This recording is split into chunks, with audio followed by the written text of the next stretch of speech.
Hello everyone, ये video specially उन लोगों के लिए जिन्होंने AIB21 का फॉर्म फिल करा है या फिल करने वाले हैं। इस वीडियो में मैं आपके साथ AIB21 के फॉर्म फिल करने से लेकर AIB के रिज़ल्ट तक से रिलेटेड कुछ पॉइंट्स आपके साथ शेयर करूंगी, जो मुझे लगता है कि AIB कैंडिडेट होने के नाते, एक LLB स्टूडेंट होने के नाते आपका जानना ज़रूरी है।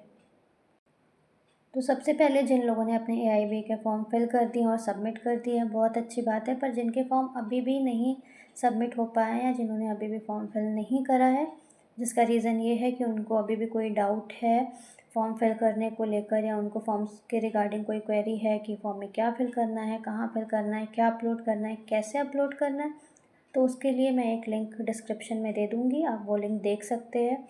और अगर आपको फिर भी कोई क्वेरी है और भी डाउट्स है, तो आप AIB वेबसाइट पे जाकर वहाँ पे दिए हुए टोल फ्री नंबर पे कॉल करके अपने डाउट्स क्लियर कर सकते हैं। दूसरी बात, फॉर्म फिल करते वक्त अक्सर कैंडिडेट्स को, स्टूडेंट्स को डर रहता है कहीं मेरे फॉर्म में कुछ गलत ना हो जाए, कहीं मेरा फॉर्म आगे जाके रिजेक्ट ना हो जाए, कहीं ऐसा ना हो मेरा एडमिट कार्ड ना है। तो ऐसा कुछ भी नहीं होगा। आप फॉर्म में दी हुई गाइडलाइंस को फॉलो कीजिए। फॉर्म में जो जैसे अपलोड करने को लिखा है, जिस तरीके से अपलोड करने को लिखा है, आप वैसे अपलोड कीजिए। अपनी इन्फॉर्मेशन सही फिल। तो ऐसा कुछ भी नहीं होना है कि आपका फॉर्म रिजेक्ट हो जाएगा या आपका एडमिट कार्ड नहीं आएगा। इसमें डरने जैसा कुछ भी नहीं है। तीसरी बात, आपके एग्ज़ाम डे से रिलेटेड जिस दिन आपका AIB का पेपर होगा, जो कि 7 जून को, हाँ 7 जून में अभी टाइम है, पर इस वीडियो में क्योंकि मैं सारी बातें कवर कर रही हूँ, सारे पॉइंट्स कवर कर रही हूँ, तो मैं आपको ये भी बता दे रही हूँ, उस दिन अपने साथ carry bag, transparent carry bag ले जाना बिल्कुल भी मत भूलिएगा, क्योंकि बैग्स अंदर अलाउड नहीं किए जाते हैं। आपको बैग्स बाहर ही रखने होते हैं। फिर आपको सारे बेयर एक्ट्स अपने हाथ में लेकर जाने होंगे अगर आपके पास ट्रांसपेरेंट कैरी बैग नहीं है।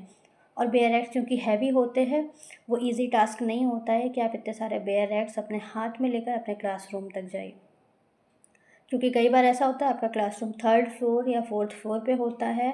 फिर स्टेयर्स से जाकर उन बेयर एक्ट्स को अपने हाथ में लेकर जाना बहुत मुश्किल हो जाता है। तो अपने साथ कैरी बैग रखना बिल्कुल भी मत भूलिएगा। ट्रांसपेरेंट कैरी बैग रखना बिल्कुल भी मत भूलिएगा।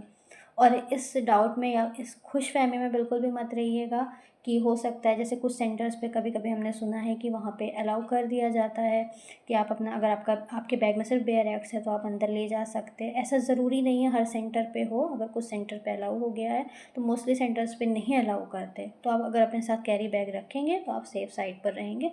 आपको वो मुश्किल नहीं आएगी कि आपको अपने बेयर एक्ट्स हाथ में उठाकर आपको क्लासरूम तक जाना हो।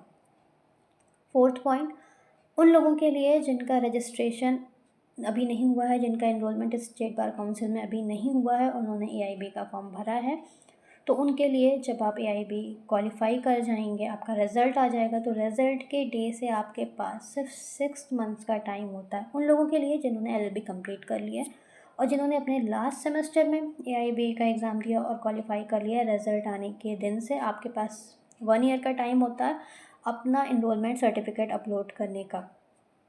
तो ये बात आपको पहले ही पता होनी चाहिए। तो अगर आप AIB का फॉर्म भर रहे हैं तो आप अपना इनरोलमेंट प्रोसेस, जिनकी LLB कंप्लीट हो चुकी है स्पेशली, आप अपना इनरोलमेंट प्रोसेस भी स्टार्ट कर दें, अपना फॉर्म फिल कर सबमिट करा दें, क्योंकि वो भी एक टाइम टेकिंग प्रोसेस है।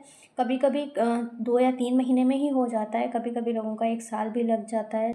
आप पता कर सकते हैं कि कभी किसी का बहुत जल्दी आ गया, कभी किसी का बहुत टाइम लगा। और अगर इन केस आपके रिज़ल्ट आने के बाद आपने ये प्रोसेस स्टार्ट किया और उस प्रोसेस ने 6 मंथ से ज़्यादा का समय ले लिया, आपका 6 मंथ के बाद आया इनरोलमेंट सर्टिफिकेट, तो ऐसा हो सकता है कि आपका AIB का रिज़ल्ट जो है इनवैलिड हो जाए और आपको वापस से AIB का एग्ज़ाम देना पड़े, क्योंकि ये चीज़ें AIB के रिज़ल्ट में लिखी हुई हैं। तो मुझे ऐसा लगा ये बात आपके लिए जानना बहुत ज़रूरी है अगर आप AIB का फॉर्म बिना रजिस्ट्रेशन के भर रहे हैं। आई होप इस वीडियो में मैंने जितने भी पॉइंट्स आपको बताए हैं वो आपके लिए हेल्पफुल हो। और अगर आपको कोई और भी क्वेरी है AIB एग्ज़ाम से, AIB से रिलेटेड फॉर्म के रिगार्डिंग, तो आप कमेंट बॉक्स में अपने क्वेश्चन लिख सकते हैं। पूरी कोशिश करूँगी उनका आंसर देने का, अगर मुझे उसके बारे में जानकारी होगी तो। Thank you.